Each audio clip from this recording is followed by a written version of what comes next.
intanto comunque facciamo sapere che ci siamo e che ci stiamo interrogando, non tanto per dare noi le risposte, quanto per dire muovetevi, cercatele voi a livello regionale, a livello nazionale, perché comunque noi faremo sentire la nosttra voce.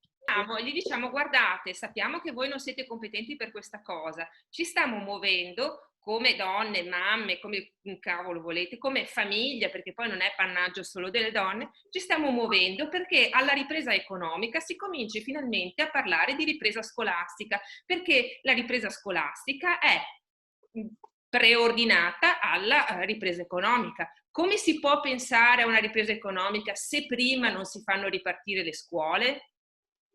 Però devono risolverlo altre persone, non noi. Chiaro che vi comunichiamo che ci stiamo muovendo rispetto a questa cosa qua, sappiamo che non ci dovete dare una risposta a voi, però se avete una think tank anche voi, un cazzo di commissione della minchia anche voi, fategli pensare a questa roba qua. Metto questo pezzo. Che magari potremmo formulare all'interno del gruppo, siccome abbiamo esigenze diverse, per fasce di età, secondo noi quali sarebbero le domande o le cose da chiedere e ne mettiamo insieme. Poi sarebbe carino fare il video, magari lanciamo appunto questa cosa, che chiunque voglia fare veramente un breve video, perché sennò i lunghi, cioè veramente come quello dell'Europa, in realtà alla fine era un 30 secondi generale, però bastava solo dire io penso questo e chiedo questo, punto.